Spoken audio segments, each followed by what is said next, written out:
The maintenance bay fell silent except for the rhythmic whisper of cloth against steel. Captain Raven Ghost Blackwood worked methodically, her calloused fingers moving the cleaning rag in practiced circles across the Barrett M82 scope mount. The fluorescent lights above cast harsh shadows across her weathered face, highlighting the thin scar that ran from her left temple to her jawline, a souvenir from Kandahar that she wore like an invisible medal. She didn't notice Colonel Marcus Devereaux approaching until his shadow blocked the overhead light. The man moved with the deliberate silence of someone accustomed to observing before being observed, his polished boots making no sound on the concrete floor.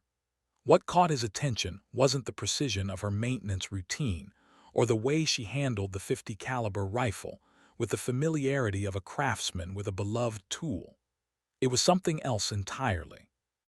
"Interesting modifications," Devereaux said, his voice cutting through the hangar's ambient hum. Ghost's hands stilled for barely a heartbeat before resuming their work.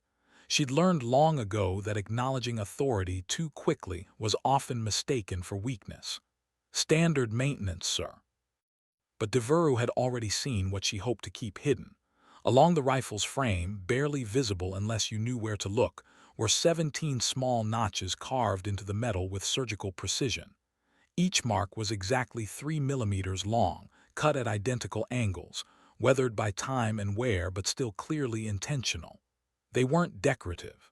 They weren't accidental. They were a ledger written in steel. 17, he said quietly, not making it a question. Ghost finally looked up, her pale green eyes meeting his with the steady gaze of someone who had stared death in the face and learned to stare back without flinching. 17 confirmed, she corrected, her voice carrying no pride, no boast, just the flat acknowledgement of a professional discussing her work. The colonel studied her face, taking in details that her personnel file had somehow failed to capture. The premature lines around her eyes from squinting through scopes in desert sun. The slight callus on her right index finger from 10,000 trigger pulls. The way she held herself, not with the swagger of a warrior seeking glory, but with the careful stillness of someone who understood that violence was a tool, nothing more, nothing less. "Your transfer request," he said, pulling a folder from under his arm. "It says here you want to transition to aviation, rotary wing." Ghost set the rifle aside with the reverence others reserved for religious artifacts. "Yes, sir." "From sniper to pilot, that's quite a leap." She met his gaze without wavering. Different platform, same mission. What Colonel Devereaux didn't know, what no one at this base knew, was that Captain Raven Blackwood had already been flying for 3 years. The morning sun painted the airfield in shades of gold and amber as Ghost walked toward the flight line, her boots crunching on the gravel with military precision. Her flight suit hung perfectly pressed despite being worn for the 3rd consecutive day.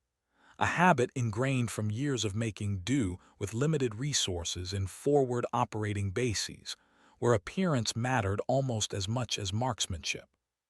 She paused beside the US-60M Black Hawk that had become her unofficial aircraft, running her fingers along the composite fuselage with the same careful attention she'd once given to rifle maintenance.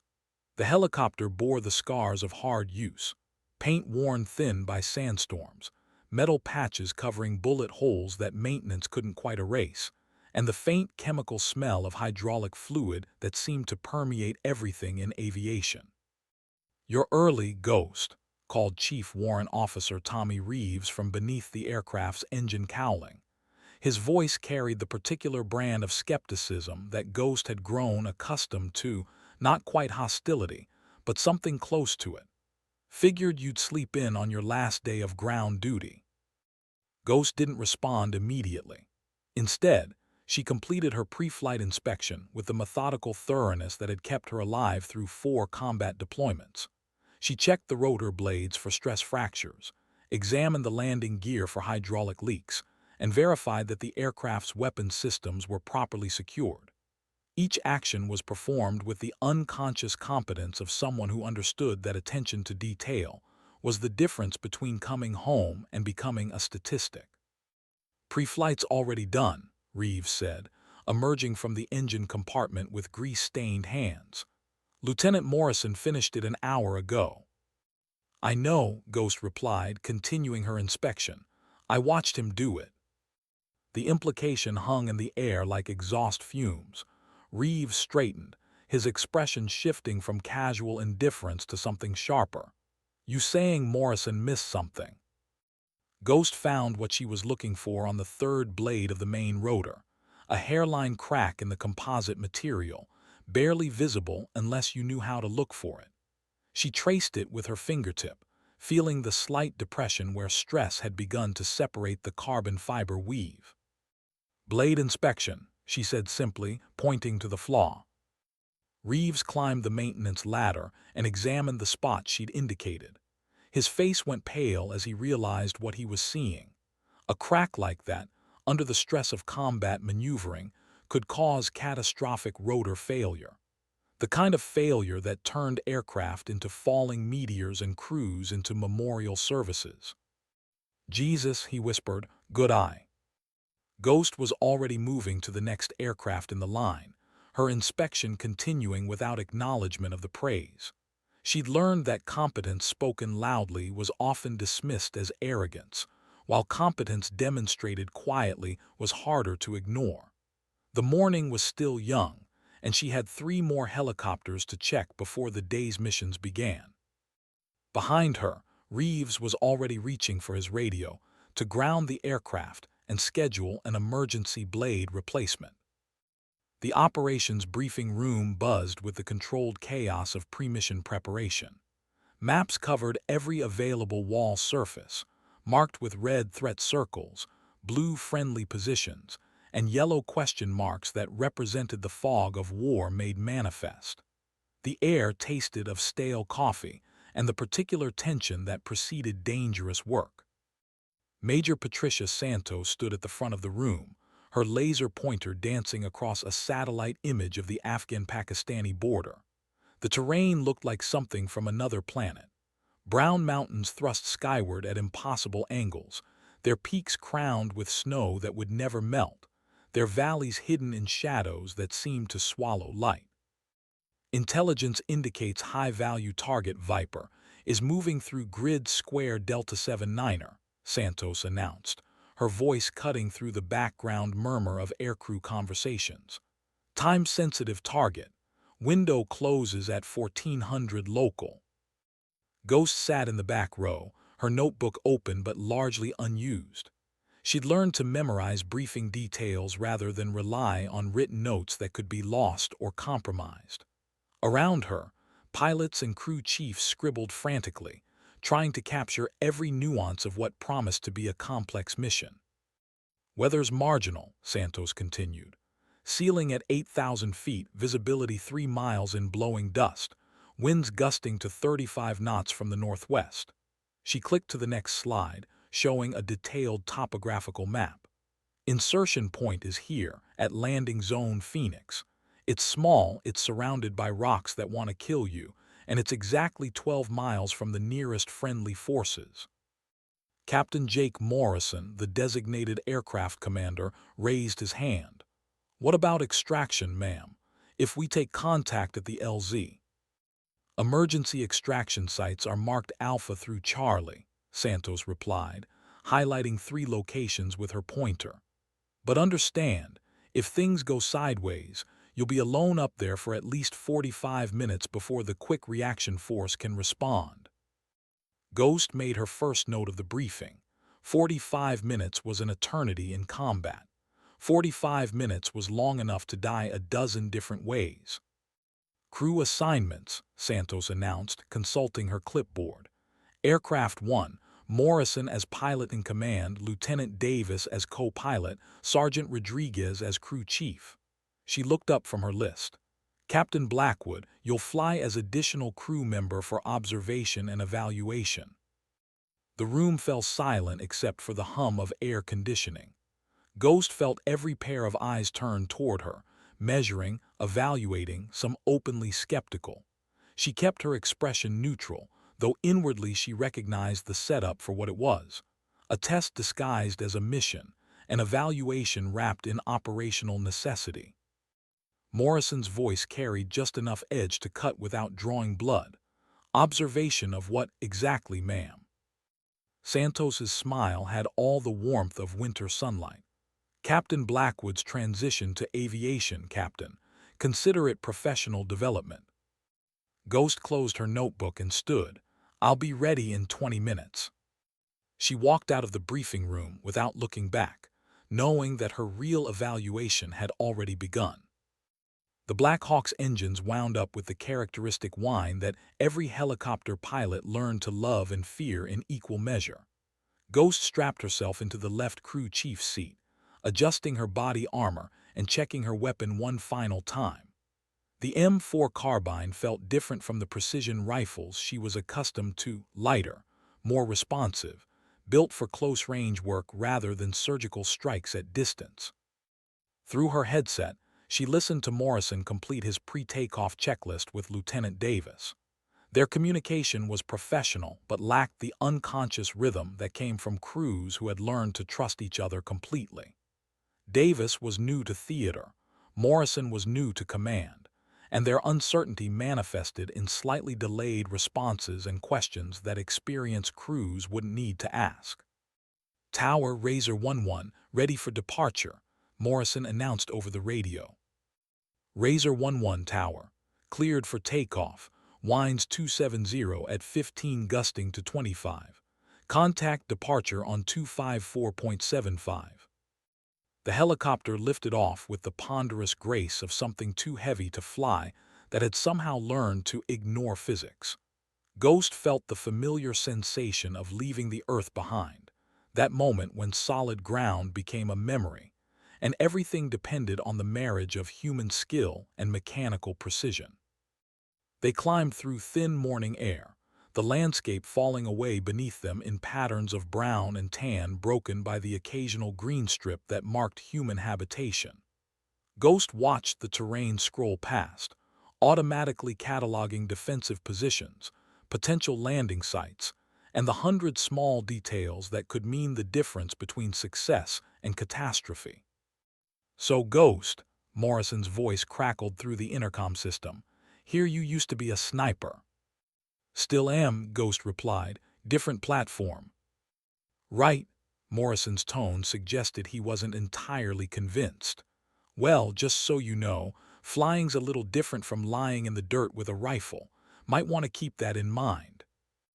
Ghost keyed her microphone twice, the radio equivalent of acknowledgement without engagement. Through her window, she watched the mountains grow larger as they approached the target area. The peaks looked like broken teeth thrust up from the Earth's jaw, their faces scarred by millennia of wind and weather.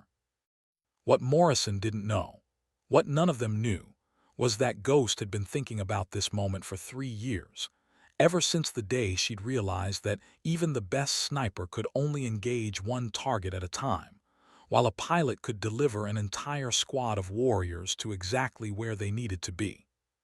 The aircraft bucked suddenly as it hit a pocket of turbulence, and Ghost automatically reached for the door gun's handles to steady herself. Her movement was instinctive, practiced, economical, the kind of motion that spoke of muscle memory earned through repetition rather than theory. Sergeant Rodriguez, the crew chief, noticed. His eyes lingered on her grip, her stance, the way she moved with the aircraft rather than fighting against its motion. He didn't say anything, but Ghost caught him watching. The mountains rose around them like the walls of some ancient cathedral built for giants. Navigation became a matter of threading through valleys that seemed too narrow for aircraft, following contours that demanded absolute precision from pilots who couldn't afford to make mistakes. Ghost found herself leaning forward slightly, not from nervousness but from professional interest. She was studying Morrison's technique, cataloging his decisions, measuring his competence against standards that existed only in her mind. LZ Phoenix 2 miles out, Davis announced. Ghost checked her weapon again and settled deeper into her seat. The real work was about to begin. The landing zone appeared exactly as advertised. a roughly circular patch of bare earth surrounded by rocks that looked like they'd been placed specifically to destroy helicopters. Ghost estimated the LZ at maybe 70 feet across, tight enough that rotor wash would create a brownout condition that would blind the pilots during the most critical phase of landing. Morrison began his approach from the south, descending gradually while maintaining forward airspeed to stay ahead of his own dust cloud. Through her headset, Ghost listened to his communication with Davis, noting the slight tension in both their voices as the margin for error shrank with each passing second. "Power's good, engine temps normal," Davis called out, monitoring the aircraft's vital signs while Morrison concentrated on not flying into the rocks. "Roger, call out obstacles." "Rocks at 2 o'clock, 50 feet. Another cluster at 10 o'clock, 75 feet." Ghost watched Morrison's hands on the controls, noting the micro-corrections he made to keep the aircraft centered in the impossibly small clearing.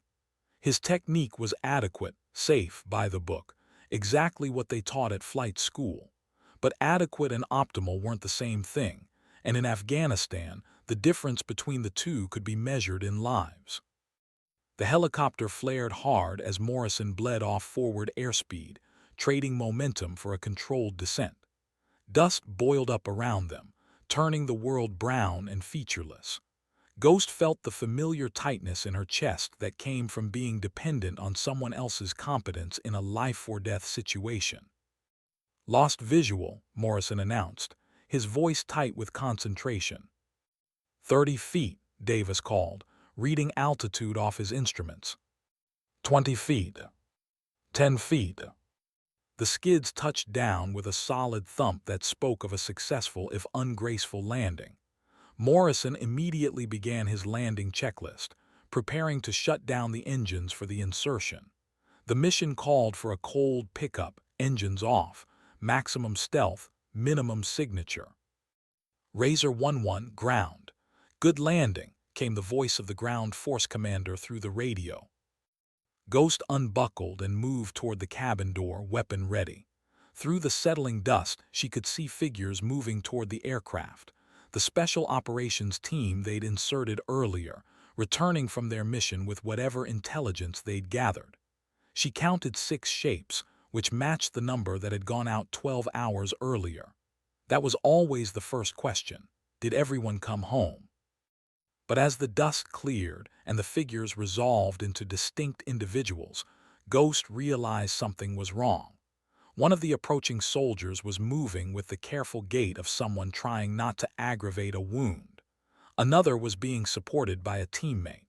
What was supposed to be a routine pickup was turning into a medical evacuation.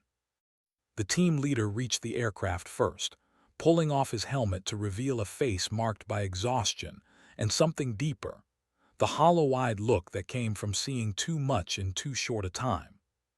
"We need to go," he said simply, "now." Morrison was still working through his shutdown checklist. "Need 2 minutes to." "We don't have 2 minutes," the team leader interrupted.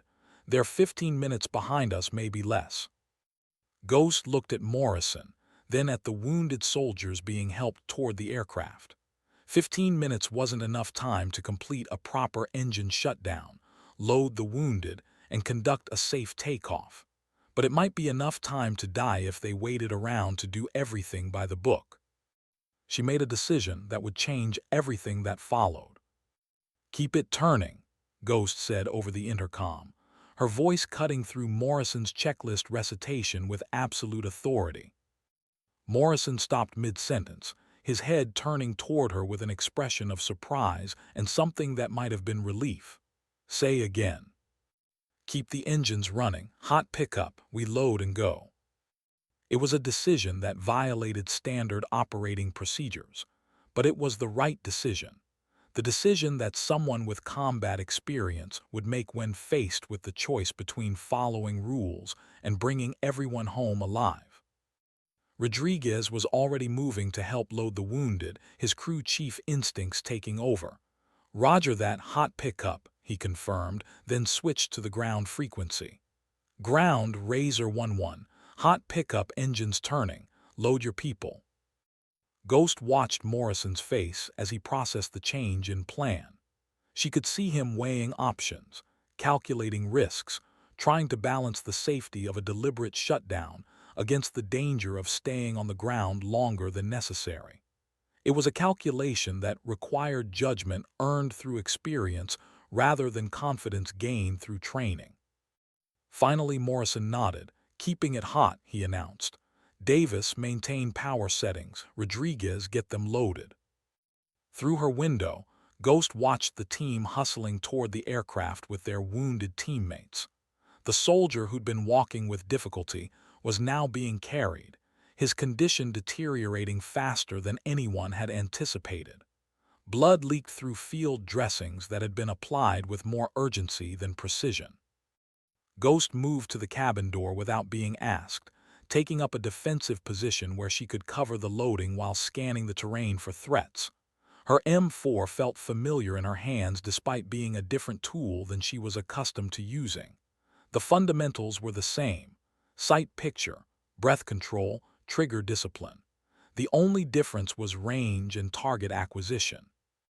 "Movement, 12 o'clock, 800 meters," she announced, spotting dust plumes that marked vehicles moving in their direction. Morrison's voice carried a new edge. "How many?" Ghost adjusted her grip on the rifle and studied the approaching dust clouds with the analytical eye of someone who had spent years identifying threats at distance. 3 vehicles, moving fast, probably technicals. The team leader was at the aircraft door now, helping boost his wounded teammates into the cabin. "That's them," he confirmed. "They've been tracking us since we hit the compound." Ghost made another calculation, this one involving ranges, closing speeds, and the amount of time it would take to get airborne. The mathematics of survival were always brutal in their simplicity. 60 seconds to load, 30 seconds to get airborne, she announced. "They'll be in effective range before we clear the LZ." Morrison understood immediately. A running gun battle during takeoff was exactly the kind of scenario that turned routine missions into memorial services.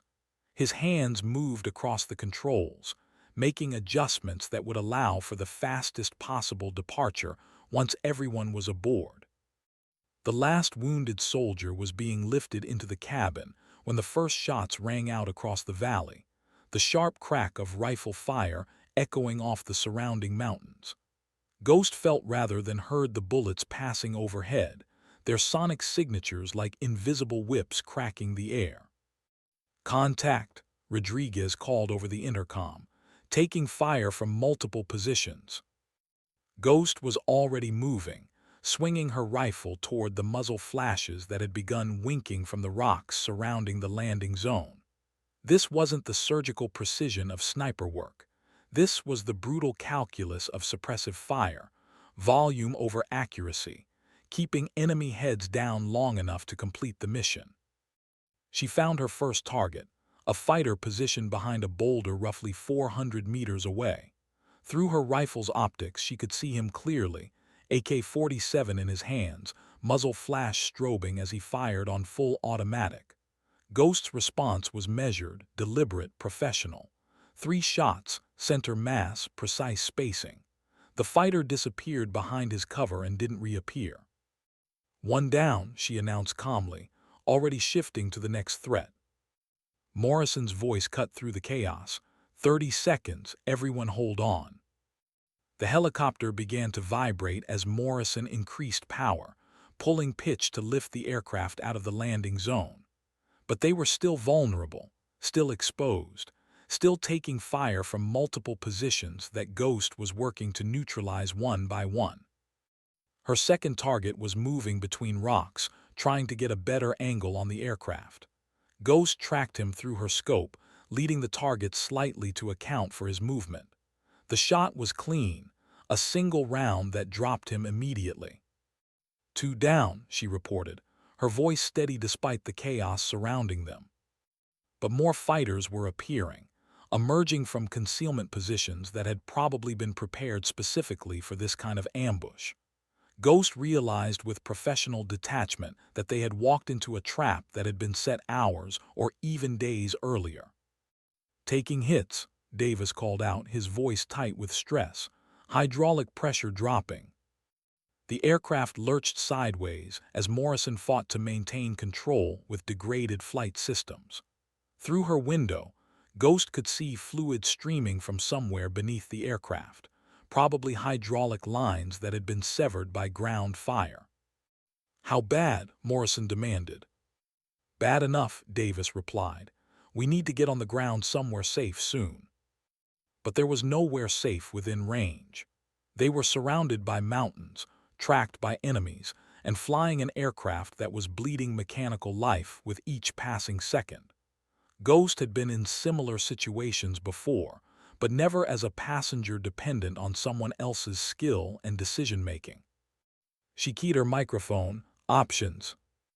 Morrison's response came through gritted teeth. "We fly until we can't, then we find out how good we are at walking." Ghost returned her attention to the ground, searching for threats that needed to be eliminated. The immediate ambush had been broken, but she could see more dust plumes in the distance, reinforcements heading their way. The situation was deteriorating faster than they could adapt to it. But she had been in worse spots before. The difference was that this time she wasn't alone. The Black Hawk limped through the mountain passes like a wounded bird, its damaged hydraulic systems forcing Morrison to manhandle controls that should have responded with fingertip precision. Ghost could hear the strain in the engines as they climbed, fighting thin air and mechanical degradation in equal measure. "Emergency landing sites," Morrison called over the intercom, his voice maintaining professional calm despite the crisis. Davis consulted his map, cross-referencing their position with pre-planned sites that had been identified for exactly this kind of situation.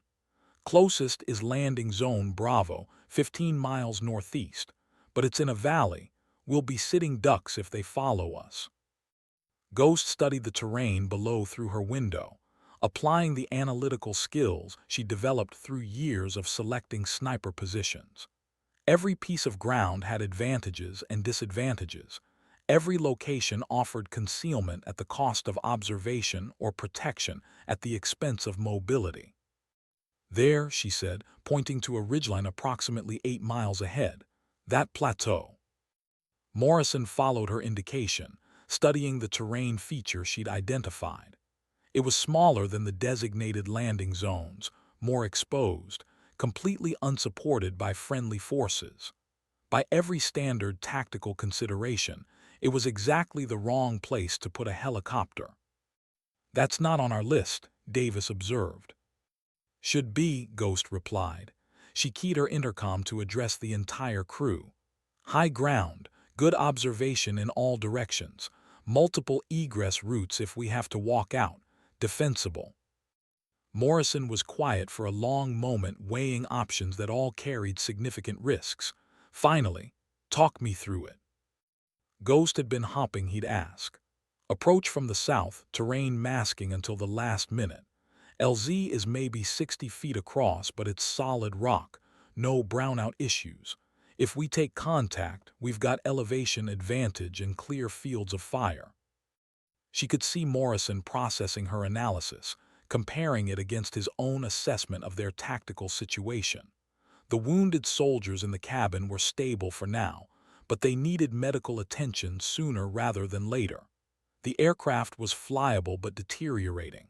Enemy forces were tracking them but hadn't reacquired visual contact. "Rodriguez," Morrison called to his crew chief, "what do you think?" The sergeant had been listening to Ghost's breakdown with professional interest. "Beats bleeding to death in a valley, sir. I say we take it." Morrison made his decision with the kind of quiet authority that Ghost recognized from competent leaders she'd served under. "LZ Bravo is compromised anyway. They probably have eyes on it already. We'll take the ridgeline." He banked the aircraft toward Ghost's selected position, adjusting his flight path to use the terrain for concealment. Ghost watched his technique, noting improvements in his decision-making under pressure. Crisis had a way of burning away everything except essential competence. 10 minutes out, Morrison announced. Ghost chambered a round in her rifle and settled into position by the cabin door. Whatever happened in the next 10 minutes would determine whether they all went home or whether they became another cautionary tale told in briefing rooms. The helicopter touched down on Ghost's selected ridgeline with surprising gentleness, considering the degraded hydraulic systems and marginal landing zone. Morrison had threaded the aircraft between boulders with just feet to spare on either side, demonstrating a level of precision that spoke of genuine pilot skill rather than mere technical competence. Ghost was out of the cabin before the skids had fully settled, rifle ready, scanning the approaches for threats. The ridgeline offered commanding views in 3 directions, but that advantage came with the cost of exposure. Anyone with optical equipment could spot them from miles away. "Perimeter," she called to Rodriguez, who was already moving to establish security positions around the aircraft. Morrison began his emergency shutdown checklist, while Davis attempted to assess the hydraulic damage through instrument readings. The team leader from the Special Operations Unit was organizing his people into defensive positions, turning their emergency landing into an impromptu patrol base. "How long for repairs?" Ghost asked Rodriguez as he passed her position. The crew chief's expression wasn't encouraging.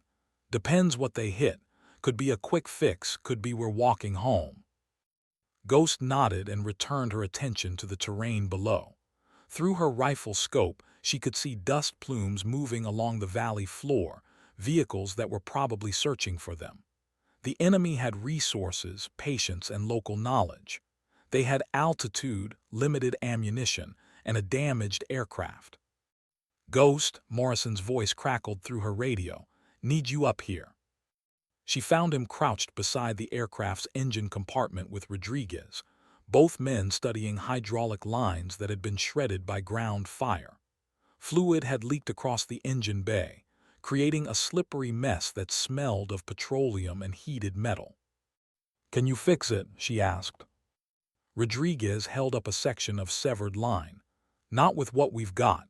This needs shop-level maintenance, not field-expedient repairs." Morrison was studying his map, calculating distances to friendly positions. "Nearest forward operating base is 40 miles. That's a long walk with wounded."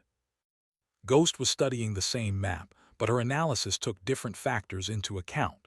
40 miles was indeed a long walk, but it was a feasible walk if approached systematically. More importantly, staying on the ridgeline indefinitely wasn't an option. They had limited food, limited water, and limited ammunition. Time was working against them. "What about extraction?" she asked. Morrison shook his head. "Every available aircraft is committed to other missions. Earliest possible pickup is 18 hours. 18 hours was a lifetime in their current situation. Ghost looked at the wounded soldiers receiving medical attention near the aircraft, then at the vehicles still moving in the valley below. The enemy wasn't going to give up and go home. They'd keep searching, keep probing, keep applying pressure until they found their targets. "Options?" Morrison asked, looking at Ghost with an expression that suggested he was genuinely interested in her assessment. Ghost studied the map one more time, then looked at the terrain around their position. "We need to make them think we went a different direction," she said finally. "Split their search effort." She pointed to a series of ridgelines that extended northeast from their position. "If they think we're moving toward the FOB, they'll concentrate their search along the most direct routes. But if we move south initially, then loop back east." Morrison followed her reasoning. "Use the terrain to mask our movement, then approach the FOB from an unexpected direction." "Exactly. It's longer, but it's safer." Rodriguez had been listening to their discussion with growing interest. "What about the bird?" he asked, indicating the damaged helicopter. Ghost looked at the aircraft that had brought them this far. Standard procedure called for destroying equipment that couldn't be recovered, But something about that didn't sit right with her. The Black Hawk had served them well, had brought them through an ambush and delivered them to safety despite significant damage. "We leave it," she said finally, "but we leave it intact. If they fix it, maybe someone can come back for it." Morrison nodded slowly. It was a decision that balanced operational security against respect for the tools that kept them alive. "All right," he announced to the team. "We're walking out. Everyone police up sensitive items. We move in 30 minutes." Ghost checked her rifle one more time and began calculating loads for the journey ahead. The patrol moved off the ridgeline in tactical formation, Ghost taking point while Morrison stayed with the wounded soldiers in the middle of the column. The terrain was brutal, loose rock that shifted underfoot, slopes that demanded careful navigation, and constant exposure to observation from higher ground that might conceal enemy spotters. Ghost set a pace that balanced speed against stealth, choosing routes that offered concealment even when they weren't the most direct paths toward their objective. Behind her, she could hear the muffled sounds of boots on stone and the occasional quiet communication between team members as they adapted to the changing terrain. "Hold," she whispered into her radio, raising her closed fist to halt the column. Through her rifle scope, she studied a valley that lay across their intended route. The approaches looked clear, but something about the terrain bothered her. Too much dead ground, too many positions that could conceal threats, too perfect for an ambush. Morrison moved up to her position, his own weapon ready. "What do you see?" "What I don't see," Ghost replied. "Valley's too quiet. No birds, no movement, nothing." Morrison studied the same terrain through his own optics. To his credit, he didn't dismiss her assessment despite his relative inexperience with ground operations. Alternative route. Ghost consulted her map and compared it to the terrain around them. "We can follow this ridge system for another 2 miles, then descend on the far side. Adds an hour to our movement but keeps us off the valley floor." "Do it." The decision added distance and difficulty to their journey, but it kept them alive. As they skirted the suspicious valley, Ghost caught glimpses of movement near the bottom, figures that dissolved into shadows when observed directly, but which suggested that her instincts had been correct. Rodriguez moved up beside her during a brief halt. "How'd you know?" he asked quietly. Ghost continued scanning the terrain around them while she answered. "Same way you know when an engine's running rough before it shows up on your gauges. Experience." The crew chief nodded thoughtfully. "Different platform, same principles." It was the first time anyone had acknowledged that her skills might translate from one domain to another. Ghost felt something shift in the group dynamics, not acceptance exactly, but recognition. They were beginning to understand that competence had many forms, and survival often depended on recognizing expertise regardless of where it came from. The patrol continued moving, descending toward the valley floor through terrain that offered better concealment.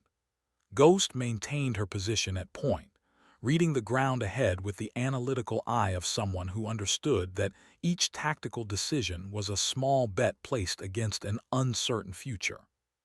Behind her, Morrison was proving to be a competent patrol leader despite his aviation background. His decisions were sound, his communication was clear, and he had the wisdom to listen to advice from people with relevant experience. Ghost found herself developing genuine respect for his leadership. The wounded were holding up better than expected, drawing on reserves of professional toughness that seemed bottomless. Even the soldier who'd been most severely injured was keeping pace, supported by teammates who refused to leave anyone behind. As they approached the valley floor, Ghost held up her fist again. But this time, it wasn't danger that had caught her attention, it was opportunity.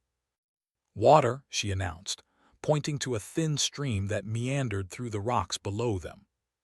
The team had been moving for 6 hours, and their water supplies were running low. The stream represented a chance to refill canteens and rest briefly before continuing toward their objective. but it also represented exposure, vulnerability, and the kind of tactical compromise that could prove fatal if not handled carefully. Morrison studied the stream and its approaches. Thoughts. Quick fill, minimum exposure, one person at a time, Ghost recommended. But we need it. Morrison nodded. Do it. The water resupply went smoothly, each team member taking turns at the stream while others maintained security positions. Ghost volunteered to go last, using the opportunity to study their back trail and confirm that they weren't being followed by ground forces. As she knelt by the stream to fill her canteens, she caught her reflection in the water. The face looking back was marked by exhaustion, dust, and the particular alertness that came from extended time in danger. But it was also the face of someone who was exactly where she belonged, doing exactly what she was meant to do. The patrol resumed movement as shadows began lengthening toward evening. They had covered roughly half the distance to the forward operating base, but the most difficult terrain still lay ahead. Ghost resumed her position at point, weapon ready, senses attuned to every sound and movement in the landscape around them. Behind her, Morrison was proving that leadership under pressure revealed character in ways that peacetime never could. They moved through the gathering darkness like ghosts themselves, carrying their wounded, protecting each other, and drawing closer to safety with each careful step. The forward operating base appeared through the darkness like a constellation of lights scattered across the valley floor. Ghost studied the perimeter through her night vision scope, identifying guard positions, entry points, and the communication towers that marked it as a friendly installation rather than an enemy stronghold. Razor 1-1, this is Outpost 7, Morrison spoke into his radio as they approached the wire. We're approximately 400 meters south of your position, moving on foot. 6 friendly personnel plus 4 wounded. The response came back immediately. Razor 1-1, Outpost 7. We've been monitoring your situation. Medical team is standing by. Approach from your current position, follow the chem lights. A string of green chemical lights appeared along the base perimeter, marking a safe corridor through the defensive positions. Ghost felt tension she hadn't realized she'd been carrying begin to ease as they moved toward the lights. They had made it. Everyone who had started the journey was going to finish it. The medical team met them at the gate, immediately beginning treatment of the wounded soldiers who had endured the entire movement without complaint. Ghost watched the special operations team members being loaded onto stretchers, nodding their expressions of relief mixed with professional satisfaction at having completed their mission despite significant obstacles. Captain Blackwood, a voice called from behind her. Ghost turned to find Colonel Devereaux approaching, his expression unreadable in the darkness. She hadn't expected to see him at the forward operating base, and his presence suggested that their emergency landing had attracted attention at higher levels of command. "Sir," she acknowledged. "Walk with me." They moved away from the activity around the medical station, stopping at a position that offered privacy while maintaining visual contact with the rest of the team. "Morrison briefed me on what happened out there," Devereaux said without preamble. "Says you made some decisions that probably saved lives." Ghost kept her expression neutral. "We all did our jobs, sir." "That's not what I heard." The colonel studied her face in the dim light cast by the base's security lighting. "I heard you identified a critical rotor blade flaw during pre-flight. I heard you called for a hot pickup under fire. I heard you selected an emergency landing site that kept everyone alive long enough to walk home." Ghost didn't respond immediately. Praise from senior officers often came with complications attached, and she'd learned to be cautious about accepting credit that might later be redefined as blame. "Morrison's a good pilot, sir. He made the hard decisions when they counted." Devereaux smiled slightly. "Yes, he did, with advice from someone who knew what she was talking about." He paused, studying the activity around the medical station where the wounded were receiving treatment. Your transfer request. I'm approving it. Ghost felt something shift inside her chest, not quite relief, not quite satisfaction, but something close to both. Thank you, sir. But I'm making some modifications. Devereaux pulled a folder from his jacket. Instead of rotary wing training, you're going directly to flight status. I'm assigning you to Morrison's crew as pilot in command for high-risk operations. The implications hit Ghost immediately. Pilot in command meant responsibility for aircraft, crew, and mission success. It meant authority to make tactical decisions without consulting higher headquarters. It meant recognition of competence rather than mere potential. Sir, I appreciate the confidence, but Morrison has more flight time. Morrison has peacetime flight time, Devereaux interrupted. You have something different. You have judgment under pressure, and that's what we need for the missions that are coming. He handed her the folder containing her new orders. Report to flight operations tomorrow at 0600. Your first mission briefing is at 0800. Ghost accepted the folder without opening it. What kind of missions, sir? Devereaux's expression grew serious. The kind where following the book gets people killed, and thinking outside the box brings them home alive. The kind you've been training for your entire career, even when you didn't know it. He started to walk away, then turned back. Oh, and Captain, Morrison requested to stay on your crew as co-pilot. Seems he's learned something about recognizing competence regardless of where it comes from. Ghost watched the colonel disappear into the darkness, then looked down at the folder in her hands. Tomorrow would bring new challenges, new responsibilities, and new opportunities to prove that expertise wasn't limited by traditional boundaries. Behind her, she could hear Morrison talking with the medical team about the wounded soldier's conditions. His voice carried a new note of authority earned through crisis, rather than granted through rank. They had both been changed by the day's events, shaped by circumstances that had demanded their best efforts when failure wasn't an option. Ghost opened the folder and began reading her new orders by the light of a tactical flashlight. The missions described were indeed high risk, involving insertion and extraction operations in denied territory where conventional approaches had failed. They would require precisely the kind of tactical flexibility and operational innovation that had become her specialty. She smiled slightly and closed the folder. Tomorrow would be the beginning of something new. The pre-dawn darkness wrapped around the flight line like a familiar blanket as Ghost completed her pre-flight inspection of the A-60M Black Hawk that had been assigned to her crew. This aircraft was different from the one they'd limped off the ridgeline, newer, better maintained, equipped with upgraded avionics and defensive systems that reflected its role in high-risk operations. Morrison arrived 15 minutes early, carrying his flight bag and wearing the slightly nervous expression of someone adjusting to a new position in an established hierarchy. The role reversal was significant. Yesterday, he had been the aircraft commander making decisions under pressure. Today, he was the co-pilot supporting someone else's command authority. "Morning, Ghost," he said, his tone carefully neutral. "Jake," she acknowledged, using his first name to signal that their relationship had evolved beyond formal military courtesy. Ready to do this differently. Morrison studied the aircraft while he considered her question. "Ready to do it right," he said finally. Ghost nodded approvingly. That was exactly the attitude required for the missions they'd been assigned.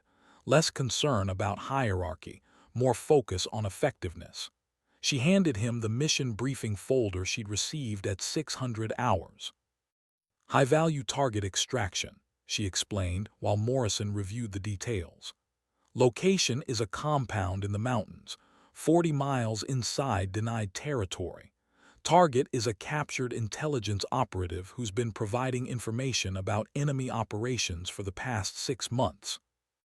Morrison studied the satellite imagery included in the briefing materials.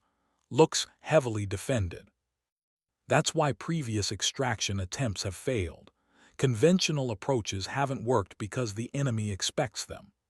Ghost pointed to specific details in the photographs.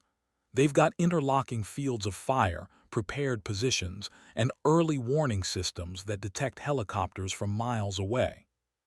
So what do we do differently? Ghost smiled. We don't approach like a helicopter. She spread a larger map across the aircraft's engine cowling and began explaining her tactical concept. Instead of the direct, high-speed approach that previous missions had attempted, she proposed a route that would take them through mountain passes at extremely low altitude, using terrain masking to avoid detection until the last possible moment. We come in from the north, following this valley system. She traced the route with her finger. Terrain keeps us invisible to their observation posts until we're directly overhead. By the time they realize we're there, we're already landing. Morrison studied the proposed route with professional interest. Altitude clearance over those ridgelines is going to be tight. 20 feet, Ghost confirmed, maybe less in some places. It was the kind of flying that demanded absolute precision from both pilots, the kind of operation where mechanical failure or momentary inattention could transform aircraft into crater.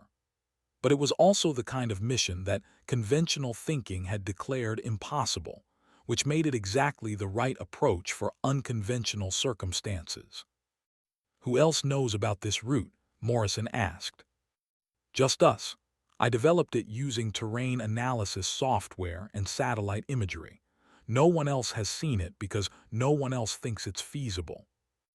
Morrison was quiet for a long moment, processing the implications of attempting something that had never been tried before. Finally, when do we brief the crew? Now, Ghost replied, nodding that Rodriguez and their new door gunner, Sergeant Maria Vasquez, were approaching the aircraft. Everyone needs to understand what we're attempting. The crew briefing took place beside the aircraft as dawn light began painting the eastern mountains in shades of gold and amber. Ghost explained her tactical concept, while the others studied maps and asked questions that demonstrated their professional competence. Rodriguez was the first to voice what they were all thinking. "Ma'am, that's some seriously low-level flying. One mistake and we're a smoking hole in the ground." True, Ghost acknowledged. But if we follow conventional routes, we'll be shot down before we reach the target. This way, we at least control our own risks. Vasquez, the door gunner, was studying the compound imagery with the analytical eye of someone responsible for suppressive fire during the extraction. What about defensive fires during the pickup? Fast rope insertion, 30 seconds on the ground, immediate departure, Ghost replied. We'll be gone before they can organize effective resistance. The crew spent another 20 minutes discussing contingencies, emergency procedures, and communication protocols. Ghost noted with approval that everyone contributed questions and observations that improved the overall plan. This was how competent teams operated, collective intelligence focused on mission success rather than individual advancement. Questions? Ghost asked as they completed the briefing. Morrison spoke for the group. When do we launch? Ghost checked her watch. 1 hour, pre-flight in 30 minutes, engines turning at 0930. As the crew dispersed to complete individual preparations, Morrison lingered beside the aircraft. Ghost, he said quietly, yesterday you asked if I was ready to do this differently. I need to ask you the same question. Are you ready to be responsible for all of us? Ghost looked at the helicopter that would carry them into denied territory, then at the mountains that concealed their objective. The question Morrison had asked was the right one. Command authority meant accepting responsibility for consequences that extended far beyond personal survival. I've been ready my entire career, she replied. I just didn't know it until yesterday. Morrison nodded. Then let's go bring someone home. The Black Hawk lifted off into morning air that tasted of dust and possibility, climbing initially toward the northeast before turning north to begin the approach route that Ghost had designed. She flew from the left seat, hands steady on the controls, while Morrison monitored instruments and maintained communication with their Tactical Operations Center. Razor 21 TOC. You are cleared to target area. Report initial contact. TOC Razor 21. Roger, proceeding to target. Ghost descended toward the valley floor, beginning the terrain-following portion of their flight that would take them through mountain passes at altitudes that left no margin for error. Through her window, she watched the landscape rise around them until they were flying through corridors of stone that seemed designed to destroy aircraft. Altitude, Morrison called, reading their height above ground level from radar altimeter. 100 feet. 75 feet. 50 feet. The helicopter was now flying so low that Ghost could see individual rocks on the valley floor, could count the branches on scrub trees that clung to impossible slopes. The sensation was like threading a needle while riding a motorcycle, exhilarating and terrifying in equal measure. Ridgeline ahead, Morrison announced. Minimum clearance 40 feet. Ghost pulled collective pitch and added power, trading airspeed for altitude in a carefully calculated exchange that would carry them over the ridge with minimal exposure to observation from enemy positions.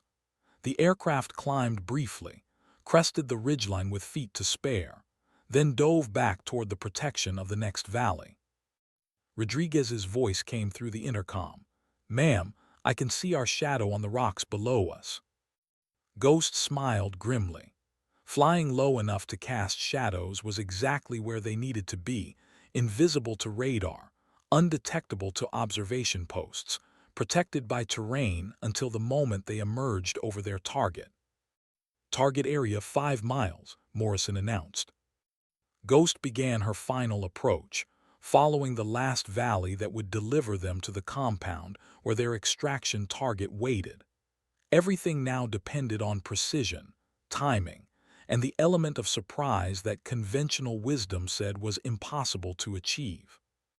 Through her headset, she could hear the steady breathing of her crew members as they prepared for what was about to unfold. Each person focused on their individual responsibilities while maintaining awareness of the collective effort that would determine mission success. Target area 1 mile, Morrison called. Ghost added power and began to climb, preparing to pop over the final ridgeline that concealed their objective. In 30 seconds, they would know whether her unconventional approach had worked or whether they would be flying into a prepared ambush. "Here we go," she announced. The Black Hawk crested the ridgeline and dropped into the compound like a stone falling from the sky. Ghost flared hard to arrest their descent, trading forward airspeed for a controlled arrival that brought them to hover directly over the target building. Through her window, she could see enemy fighters scrambling for weapons and positions, their reactions confused and delayed by an approach they hadn't anticipated. Fast rope, go," Rodriguez called, deploying the insertion rope that would allow their security team to descend directly into the compound. 4 operators slid down the rope in rapid succession, their descent timed and coordinated to establish immediate perimeter security around the building where their extraction target was believed to be located. Ghost maintained the hover while monitoring engine parameters and watching for threats that might emerge from the surrounding buildings. On the ground, securing target building, came the voice of the team leader through the radio. Muzzle flashes began winking from windows and doorways as enemy fighters recovered from their initial surprise and began engaging the insertion team. Ghost listened to the tactical chatter on the ground frequency while maintaining her position over the compound, ready to provide fire support if the situation deteriorated. "Target acquired, moving to extract," the team leader announced. Ghost watched through her chin bubble as the security team emerged from the target building with a figure in civilian clothes, presumably the intelligence operative they had come to rescue. The individual appeared to be moving under their own power, which simplified the extraction significantly. Extraction rope deployed. Rodriguez announced, positioning the personnel hoist that would allow them to lift the target directly into the aircraft. But the enemy was beginning to coordinate their defensive fires, and Ghost could see more fighters moving toward the compound from surrounding positions. What had begun as a surgical extraction was evolving into a running gun battle that would require immediate departure to avoid catastrophic losses.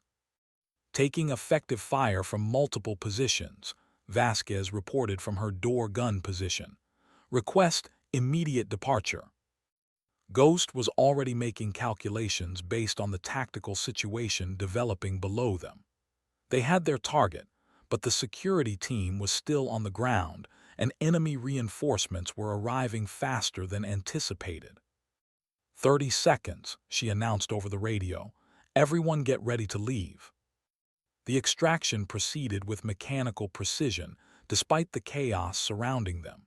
The intelligence operative was hoisted into the aircraft, while the security team provided covering fire from positions around the landing zone.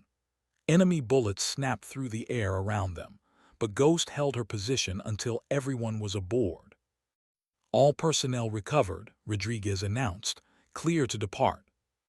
Ghost didn't wait for additional confirmation. She pulled pitch and added power, lifting the aircraft straight up before transitioning to forward flight and diving toward the protection of the nearest valley. Behind them, the compound erupted in muzzle flashes as frustrated enemy fighters fired at an aircraft that was already disappearing into the terrain. TOC, Razor 2-1, Morrison called over the radio. Target recovered, departing the area. Razor 2-1, TOC. Outstanding. Medical team standing by for your arrival. Ghost followed her planned egress route, again using terrain masking to avoid detection and engagement by enemy forces that were undoubtedly being vectored toward their position. The return flight was faster than their approach had been, but no less demanding in terms of precision, flying through hostile territory. "How's our passenger?" Ghost asked Rodriguez.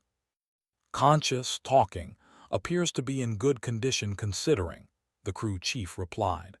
"Says he's got information that needs to get to intelligence immediately." Ghost nodded.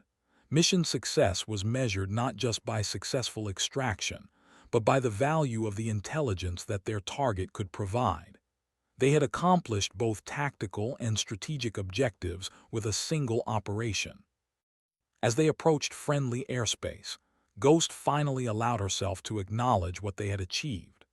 An extraction mission that had defeated multiple conventional attempts had been completed successfully, using an approach that violated standard procedures, but delivered results when results mattered most.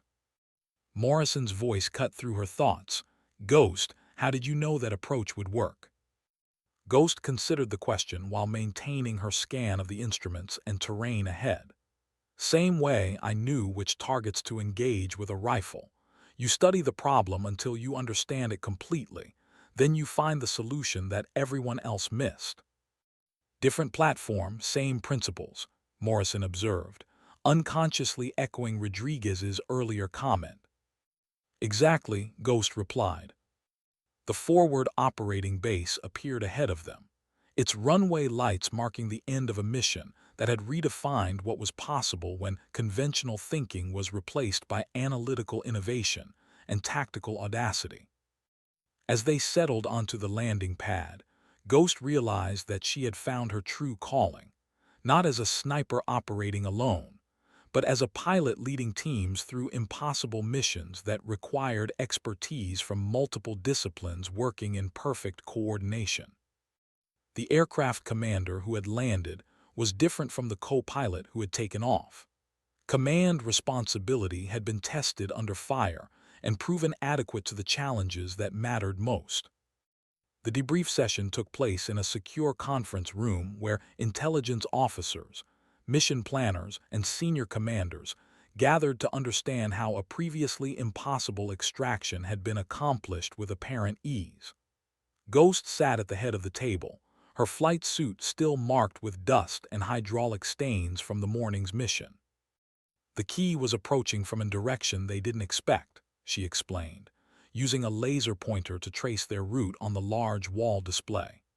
Previous attempts had all followed conventional flight paths that enemy observers could predict and prepare for. By using extreme low-level tactics through this valley system, we remained undetected until we were directly overhead. Colonel Devereaux leaned forward with interest. What made you think that approach would work when standard tactics had failed? Ghost considered her response carefully. I spent 3 years studying how enemies adapt to our patterns. As a sniper, I learned that the most successful approach is often the one that seems impossible until someone attempts it. Major Santos, who had briefed their original mission, asked the question that was on everyone's mind. Can this approach be replicated for other high-risk extractions? With modifications for specific terrain and threat conditions, Ghost replied.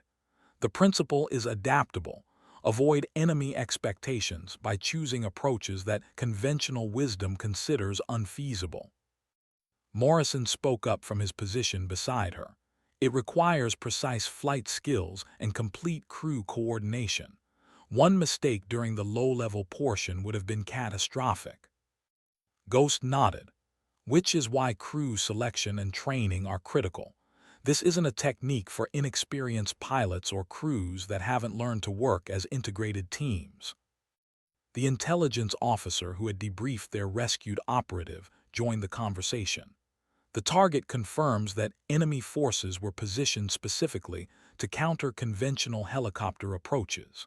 They had anti-aircraft weapons positioned along the most likely routes, with overlapping fields of fire that would have made survival unlikely. But they had no coverage for the northern approach, Ghost added, because they considered it impossible for helicopters to navigate through that terrain at the altitudes required for concealment. Colonel Devereaux studied the route display with professional interest.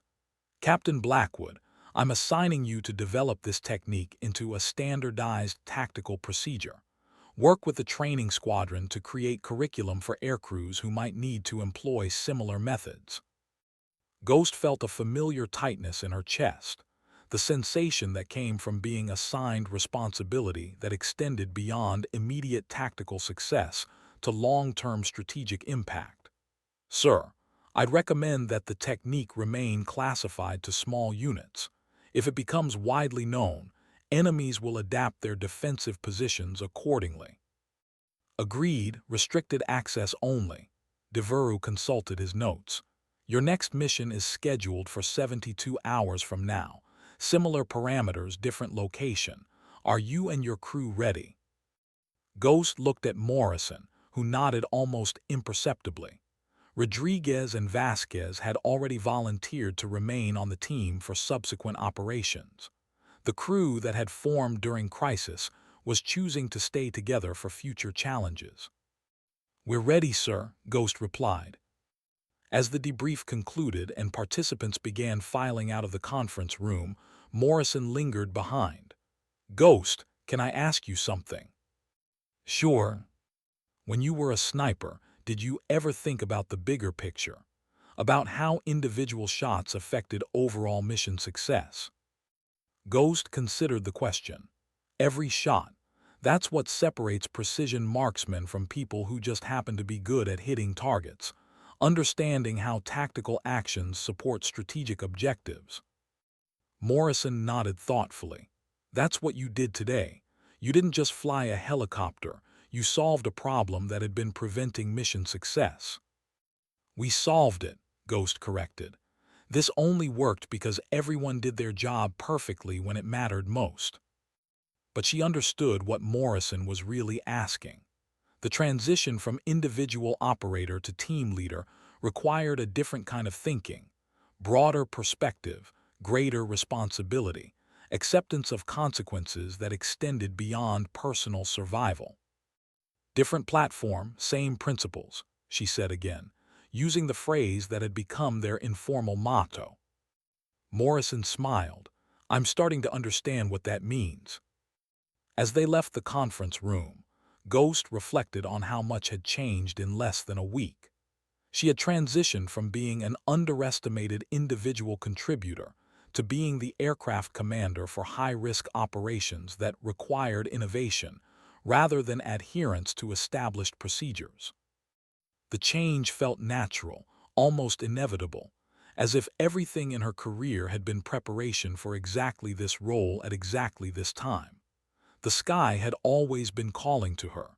She had simply needed to find the right way to answer. Tomorrow would bring new challenges, new missions, and new opportunities to prove that expertise could be developed, adapted, and applied across disciplines when guided by sound tactical thinking and supported by competent teammates. Tonight, she would review intelligence reports and begin planning approaches that conventional wisdom would declare impossible. It was exactly what she had trained for her entire career, even when she hadn't known it. The mission alarm pierced the pre-dawn darkness at 3:47 hours, jolting Ghost from the light sleep that was the best anyone managed during combat deployments. She was dressed and moving toward the operations center within 3 minutes, muscle memory guiding her through the routine that had become automatic over multiple deployments. Morrison was already in the briefing room, studying satellite imagery on the large display screen. His expression suggested that their next mission would be significantly more challenging than their previous extraction. Ghost poured coffee from the perpetually brewing pot and joined him at the display. Time-sensitive target, Morrison said without preamble. High-value individual moving through a convoy that intelligence has been tracking for 6 days. Window for interdiction closes in 4 hours. Ghost studied the imagery, noting terrain features and potential approach routes. Location: Mountain Pass, 27 miles northeast of here. Enemy convoy is moving toward the Pakistani border. If they reach it, the target disappears for good. The tactical situation was immediately clear to Ghost. Mountain passes offered limited maneuvering room for aircraft, channelized approaches that enemies could predict and defend against, and terrain that made emergency landings nearly impossible. It was exactly the kind of target that conventional helicopter tactics were poorly suited to engage. Convoy composition, she asked. Morrison clicked to the next image. 4 vehicles, 2 technical pickups with mounted weapons, 1 SUV containing the target, 1 supply truck, approximately 20 personnel total. Ghost made rapid calculations involving target value, enemy capabilities, and risk assessment. Air support: negative. All fixed-wing assets are committed to operations further north. We're the only platform available within the time window. It was the kind of mission that would have been declined as too risky under normal circumstances. But circumstances were rarely normal in their line of work, and high-value targets didn't wait for optimal conditions before making themselves available for capture or elimination. Crew status, Ghost asked. Rodriguez and Vasquez are standing by. Full ammunition load, maximum fuel. Morrison paused. There's one other thing. Intelligence indicates the target has surface-to-air missiles with the convoy. The SAM threat changed everything. Surface-to-air missiles turned helicopters from predators into prey, forcing aircraft to maintain distances that made precise engagement nearly impossible. Ghost studied the terrain around the pass, looking for approaches that might minimize exposure to missile engagement. What kind of SAMs? She asked. Shoulder-fired, probably Stinger equivalents. Effective range approximately 4 miles, ceiling about 12,000 feet. Ghost nodded. Shoulder-fired missiles were deadly but limited by operator skill and engagement geometry. If they could approach from an unexpected direction and maintain surprise until the last possible moment, they might be able to engage the convoy before defensive systems could be effectively employed. I have an idea, she said, pointing to a ridgeline that paralleled the mountain pass. If we approach from the west, using this terrain for concealment, we can get within engagement range before they detect our presence. Morrison studied her proposed route. That puts us right at the edge of SAM range. If they spot us before we're ready, then we abort and try a different approach, Ghost finished. But if we wait for perfect conditions, the target escapes and we've accomplished nothing. It was the kind of tactical decision that separated competent leaders from cautious managers, willingness to accept calculated risks when the potential gain justified the danger involved. Ghost had been making similar calculations for years, but always as an individual operator whose mistakes affected only herself. Now her decisions would determine whether 4 crew members went home alive. Morrison was quiet for a long moment, processing the implications of attempting something that pushed their capabilities to the absolute limit. Finally, when do we brief the crew? Now, Ghost replied. Everyone needs to understand what we're attempting and why conventional approaches won't work. The crew briefing took place in the hangar beside their aircraft, with maps spread across the engine cowling and satellite imagery displayed on a portable screen. Ghost explained her tactical concept, while Rodriguez and Vasquez asked questions that demonstrated their professional competence and understanding of the risks involved. "Ma'am," Rodriguez said carefully, "that approach puts us pretty close to those SAMs, if they get a lock before we engage." 30 seconds of exposure, Ghost replied. From initial detection to target engagement. After that, we're either successful or we're dead. Either way, the engagement is over quickly. Vasquez studied the convoy imagery with the analytical eye of someone responsible for accurate fires during high-speed engagements. What's our primary target? The individual or the entire convoy? Individual first, convoy second, Ghost replied. If we can identify and engage the primary target, that accomplishes the mission. If not, we destroy the entire convoy and ensure the target doesn't escape. It was a harsh calculation, but war consisted of harsh calculations made under pressure by people who understood that hesitation often produced worse outcomes than decisive action. Ghost had learned this lesson as a sniper, where delayed shots often meant missed opportunities and continued threats. "Questions?" Ghost asked as they completed the briefing. Morrison spoke for the group. "When do we launch?" Ghost checked her watch. 15 minutes, pre-flight in 10, engines turning in 12. As the crew dispersed to complete final preparations, Ghost walked once around their aircraft, conducting her own visual inspection of systems that would soon be tested under combat conditions. The Black Hawk looked ready, weapons systems armed, defensive countermeasures loaded, fuel tanks topped off for maximum range and endurance. But readiness was more than mechanical preparation. It was the culmination of training, experience, and judgment applied to circumstances that demanded excellence rather than mere competence.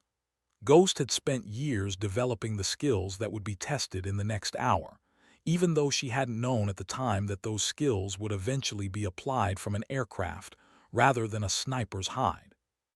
Morrison appeared beside her as she completed her inspection. "Ghost, you know this is exactly the kind of mission that ends badly when something goes wrong." "True," Ghost replied, "but it also ends badly if we don't attempt it at all.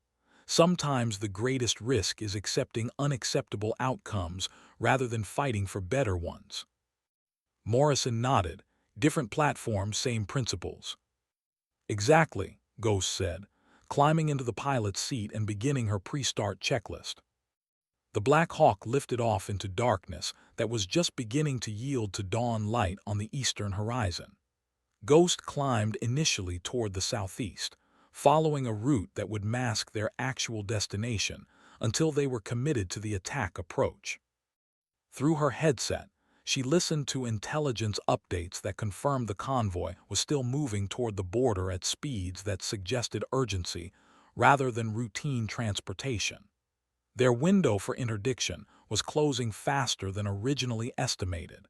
They would have one chance to engage before the target escaped into sanctuary. Razor 21, TOC. Latest intelligence indicates convoy has reached the pass. Estimate 15 minutes before they clear the area. TOC Razor 2-1. Roger proceeding to intercept. Ghost banked toward the west, beginning the approach that would take them along the ridgeline she had identified during mission planning. The terrain was even more challenging than satellite imagery had suggested. Jagged peaks that demanded precise navigation and valleys that channeled air currents into unpredictable turbulence. Target area 10 miles, Morrison announced. Ghost descended toward the ridgeline that would provide concealment during their approach. Flying this low in mountain terrain required absolute concentration. One moment of inattention could result in controlled flight into terrain that would end their mission and their lives simultaneously. Altitude, Morrison called, monitoring their clearance above the rapidly rising ground. 50 feet above terrain. 40 feet. 30 feet. They were now flying so close to the mountain slopes that Ghost could see individual trees and rock formations passing beneath them. The sensation was like riding a motorcycle through a tunnel at high speed, exhilarating and terrifying in ways that defied rational analysis. Target area 5 miles, Morrison announced. Convoy should be visible once we clear this ridgeline. Ghost added power and began to climb, preparing to pop over the ridge that concealed their target. In less than a minute, they would know whether their approach had achieved surprise or whether they were flying into a prepared ambush. "Here we go," she announced, her voice steady despite the magnitude of what they were attempting. "Contact," Vasquez called from her door gun position. "Convoy in sight, 4 vehicles moving east through the pass." The Black Hawk crested the ridgeline and dove toward the mountain pass like a hawk stooping on prey. Through her chin bubble, Ghost could see the convoy exactly where intelligence had predicted. 4 vehicles moving in tactical formation through terrain that offered no escape routes or defensive positions. "Engaging lead technical," Vasquez announced, her door-mounted machine gun chattering as she engaged the first vehicle in the convoy. Ghost maintained a diving attack profile that maximized their speed and minimized exposure time to enemy fires. The convoy was reacting to their presence, vehicles stopping and personnel dismounting to establish defensive positions, but their response was confused and disorganized by an attack from an unexpected direction. "Target vehicle identified," Rodriguez called from his position on the right side of the aircraft. "SUV, third in the convoy, individual in back seat matches target description." "Engage," Ghost ordered. Rodriguez's machine gun joined Vasquez's fire, concentrating on the SUV that contained their primary objective. The vehicle was armored, but not sufficiently to withstand sustained fire from aircraft-mounted weapons. Ghost watched through her peripheral vision as the target vehicle began smoking, its occupants abandoning it for whatever cover the mountainous terrain might provide. "Sam, launch," Morrison called urgently. "Brake left." Ghost threw the aircraft into a violent evasive maneuver, pulling maximum G-forces as she turned away from the approaching missile. Through her window, she could see the weapon tracking toward them, a thin line of smoke and fire that represented instant death if their evasion was insufficient. The missile passed close enough that she could see its fins and guidance system before it lost tracking and impacted harmlessly on the mountainside behind them. Ghost continued her evasive maneuvering, while Vasquez and Rodriguez maintained fires on the convoy below. "Second SAM launch," Morrison announced. This time Ghost was ready. She dove toward the valley floor while deploying defensive countermeasures, chaff and flares designed to confuse missile guidance systems. The second weapon also missed, exploding against the rocks in a fireball that lit up the mountain pass. "Convoy destroyed," Rodriguez reported. "All 4 vehicles disabled, multiple personnel casualties." "Target status?" Ghost asked while climbing away from the engagement area. "Confirmed elimination," Vasquez replied. Target individual was in the SUV when it took multiple hits. No survivors observed. Ghost leveled off at a safe altitude and turned toward home base. The entire engagement had lasted less than 3 minutes from initial contact to final departure, but it had accomplished strategic objectives that had been developing for weeks. TOC Razor 2-1, Morrison called over the radio. Mission complete. Target neutralized, convoy destroyed, returning to base. Razor 2-1, TOC. Outstanding work. Intelligence confirms target elimination based on communication intercepts. As they flew back through mountain terrain that no longer seemed quite as threatening, Ghost reflected on what they had accomplished. Another mission that conventional wisdom had considered too risky had been completed successfully through tactical innovation and crew competence. But more importantly, she was beginning to understand that her role extended beyond individual missions to the development of capabilities that could be applied to future challenges.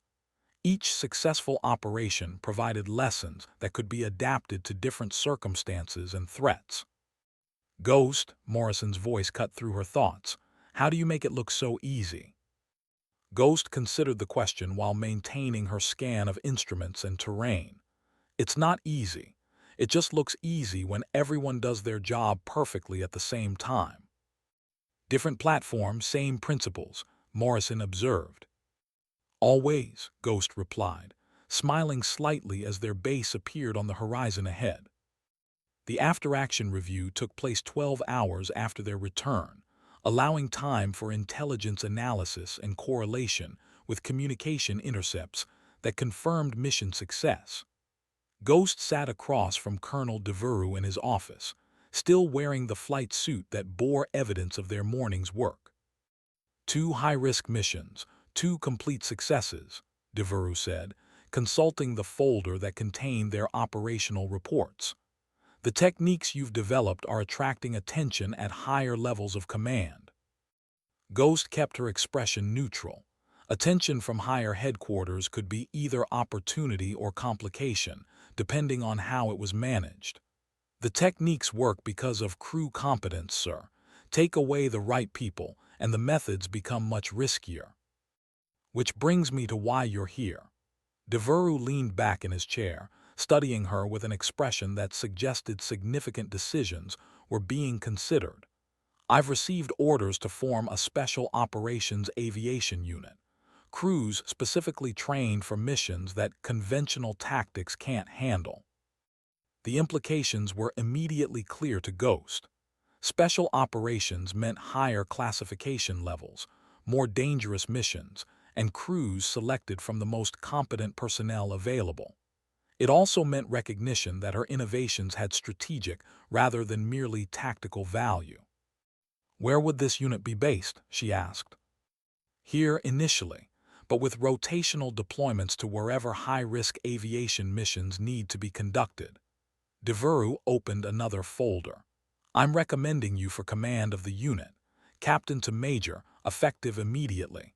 Full authority over personnel selection, training curriculum, and operational procedures. Command of an entire unit represented a level of responsibility that Ghost had never seriously considered.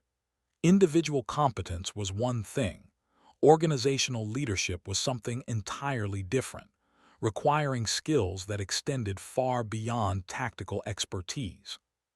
Sir, I appreciate the confidence, but I've been an aircraft commander for exactly 1 week. Unit command might be premature, Devereaux finished. Probably, but we're not operating under normal circumstances, and normal promotion timelines don't apply to capabilities that are needed immediately. He paused. The missions you've been conducting successfully are the same missions that other crews have been failing to complete. That suggests your approach has value that extends beyond individual competence. Ghost considered the offer while weighing factors that included personal ambition, professional responsibility, and the strategic needs of military operations that were becoming increasingly complex. Command authority meant the ability to shape how future missions would be conducted, but it also meant accepting responsibility for outcomes that could affect dozens of personnel rather than just four-person crews. What kind of missions would the unit be expected to conduct? She asked. High-risk extractions, precision strikes, special reconnaissance, personnel recovery, anything that requires aviation capabilities in circumstances where conventional approaches have proven inadequate. Devereaux consulted his notes. Initial strength would be 4 aircraft and 16 personnel, all volunteers, all with demonstrated competence in high-stress operations. Ghost thought about Morrison, Rodriguez,